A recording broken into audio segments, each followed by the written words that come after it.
Right, Shalom. Before I begin this lesson, I would like to give all praises, glory, and honor to Yahweh, Ba'ashem Yahweh Shai, Ba'ashem Harachak Wadash. My Hebrew name is rawchaa mayam. Shalom, my barakathum to the elect of the 1/3, the men, women, and children, the Akim and the Akwath, and the children, and of the 1/3, and also double honors to the apostles of GMS. Shalom, my barakathum. To them. So let's get into this lesson here, and I want to go into the Paleo Hebrew from the numbers 1 through 10. I pray this video is edifying. And before I get into this lesson, I want to just say this: if you call yourself a Hebrew Israelite, you at least need to learn this language. Okay, this is our original tongue. This is the language that we spoke in the ancient world. Okay, English is not our original tongue. Okay, Spanish or Latin is not our original tongue. Greek is not our original tongue. Okay, the Chinese language, the Japanese language, the Swahili language is not our original tongue, but the Paleo Hebrew.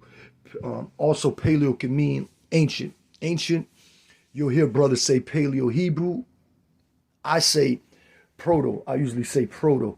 Proto means the first language. I say Paleo, but I also say proto. Proto can mean the first language. This language was the first language ever spoken.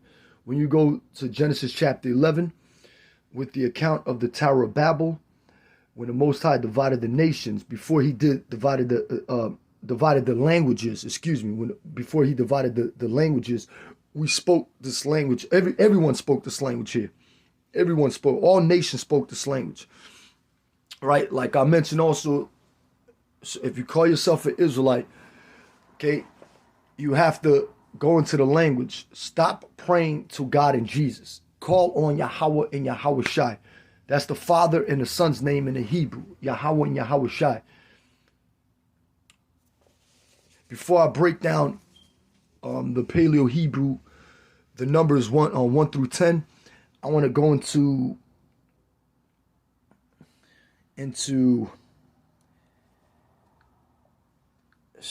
bring out a few scriptures here. Let's go into Zephaniah chapter 3 and verse 9. It says this: "For then will I turn to the people a pure language, that they may all call upon the name of the Lord Yahweh, while Yahweh Shai, Yahweh Ba'ashem Yahweh Shai, to serve him with one consent."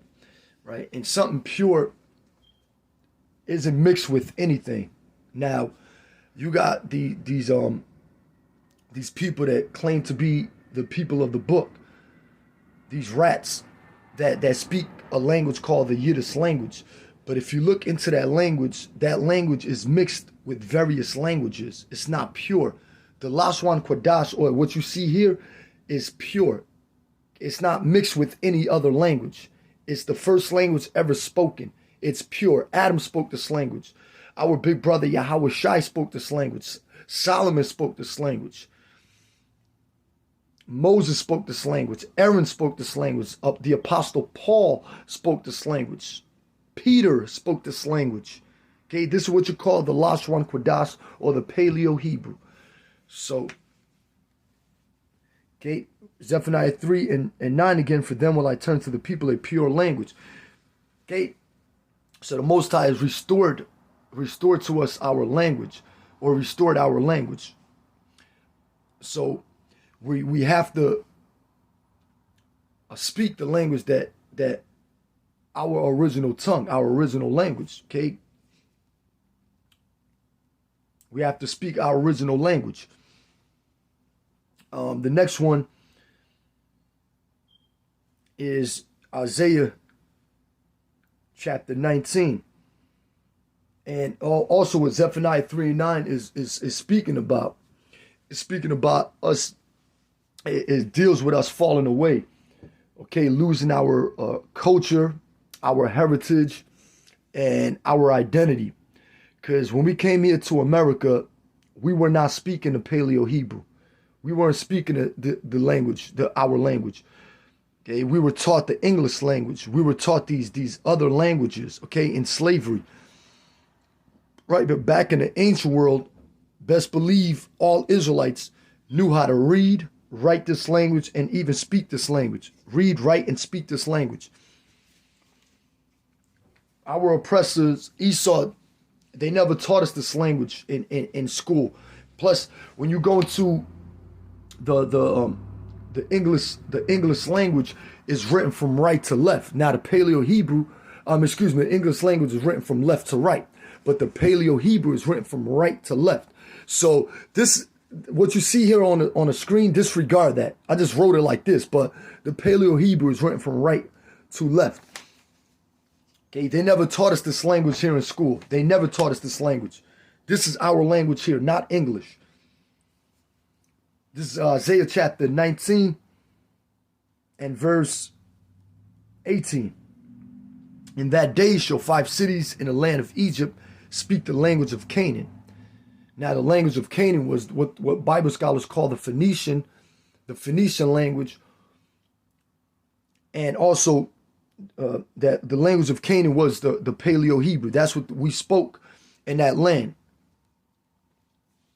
Okay, in the land of Canaan. But also when we were in Egypt as well. But this Egypt is here symbolic to America.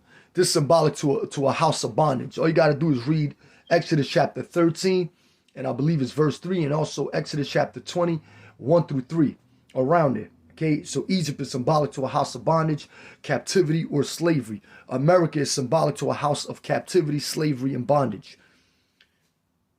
So, now, the way you say one in the Hebrew, actually before I get into that, a lot of these characters that you see here on the screen, they have connectors, which I didn't put no connectors here. So, because I'm still learning them, so I just didn't want to confuse anything in this lesson. So I didn't put the connectors. So I'm going to go into the lesson. I'm going to start with number 1. The way you say one in the Hebrew is achad. Achad is the the ka, and the da. The way you say 2 in the Hebrew is shanya. It's the sha, the na, the sha, the na, and the ya.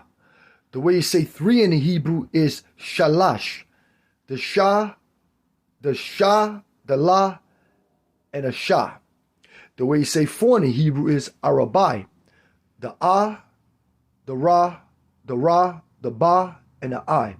The way you say 5 in the Hebrew is chamash. Chamash. The cha, the ma, and the sha. The way you say 6 in the Hebrew is shasha. The sha and the sha. The way you say 7 in the Hebrew is shabai. The sha, the ba, and the I. The way you say 8 in the Hebrew is shamawana. The sha, the ma, the wa, the na, and the ha. The way you say 9 in the Hebrew is the shai. The tha, the sha, and the I. The way you say 10 in the Hebrew is aishara. The I, the sha, and the ra. So also a lot of these numbers have significant meanings. I don't know them all, but I know number 5, I heard brothers mention it, it means power. Number 4 can mean mercy.